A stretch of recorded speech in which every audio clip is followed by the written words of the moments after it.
Hello and welcome to my channel. In this video, I'm going to show you the different sensor and/or actuator controls, skipping the controller because I always use and. Don't know what the rest of these controllers do.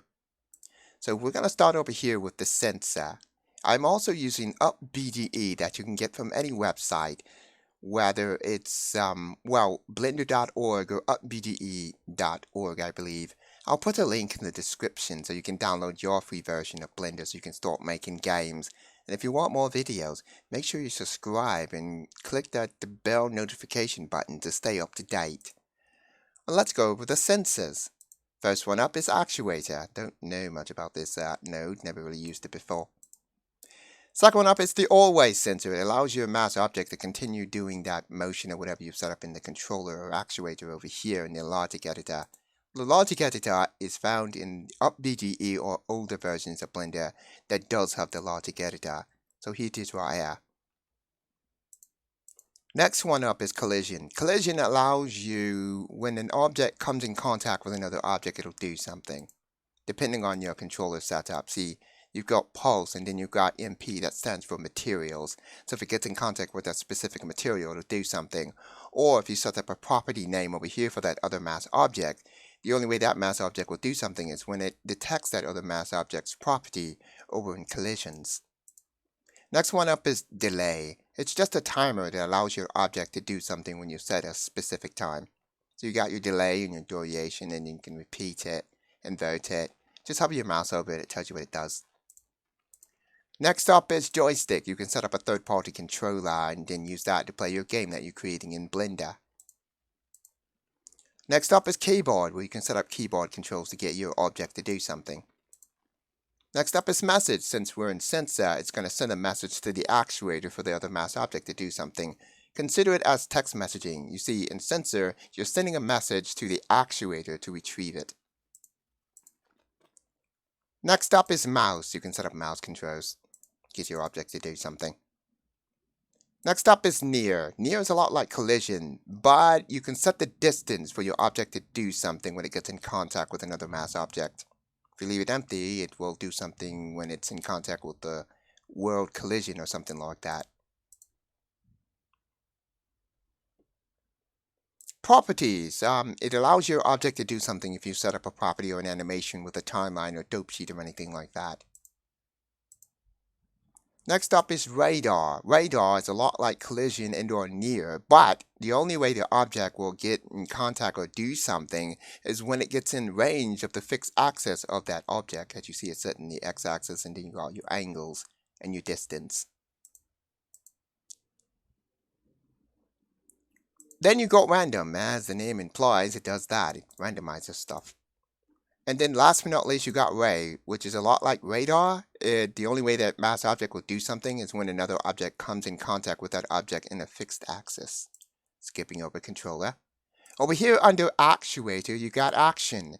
It allows you to set up your animation for your, well, whatever game you're working on, whether it has amateur bones inside the character skin mesh. Next up is camera. It allows you to set up camera controls so your camera can view that mass object and does something with the different controls you've set up here. Constraint. I think it's just like this constraint tab over here. You can add constraint to the object in the logic editor. Pretty cool. Edit object allows you to, well, spawn object. That's why it says add object by default. But you got in, which means it'll delete the object from the world map, as well as track to, which means that it'll track to that object, kind of like camera controls, and dynamic, which, well, does as the name implies. If you set it to suspend, that means that there's more options. Cool. If you set it to suspend, that means it's going to remove the animation from that match object. And restore means that it's going to restore the animation, or actually physics, of that mass object. That is edit object. 2D filters allows you to add filters to, well, your game scene.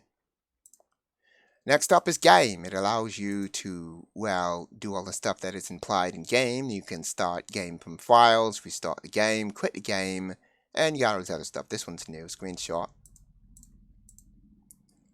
What else we got here? Message. As you see, if you set up a message over here in sensor, it'll send the message to the other object's actuator property sharing the same subject name. But you have to put a 2 from that object so that it will retrieve not only the message, but does something with that other mouse object or whatever.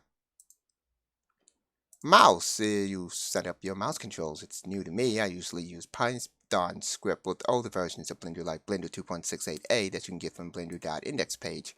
They're all completely free and open source. Motion allows you to set up motion controls for your object to do something. Parenting, just like Control plus P, but you can parent in a logic editor. And remove parent. Property, just like over here, you can set up your property to get your object to do something with keyframes and stuff. Random does as the name implies. It randomizes stuff. Scenes allows you to restart a scene in game. You can set scenes. You can set cameras so you can view another camera. You got your overlay scene. Say, for instance, if you set up a different scene over and you wanted it to overlay text, you can do that. You got your background scenes, which means you can set up an image another layer over and use that as a background. Pretty cool. And then you got remove scenes, suspense scenes, and resume scene. Steering allows you to set up AI or NPC controls so that the other mouse object will target and follow that that main mouse object, so to speak. That's what steering does. And you got different stuff in here. You got flee and follow path. If you want to set up a follow path control over here. Sounds does as the name implies in this node. All you have to do is just set up sounds and go from there. States allows you to set up different states over here, but you have to click in the controller to view the different states that you have set up. It allows you to get your mouse object to do different stuff in different states. That's pretty self-explanatory. Vibration allows you to set up vibration controls. This is totally new to me because I'm working from Blender 2.68a, and there's no vibration controls in that version of Blender like it is in this one. And last but not least, visibility. What that does is that it allows you to hide and or show an object in your game that you're making, even though it might be still there physically if you set up any physical properties over here, even though it might be hidden.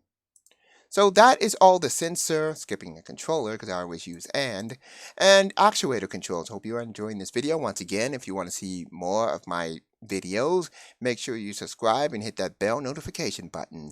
Thanks for watching. Have a nice day. And yes.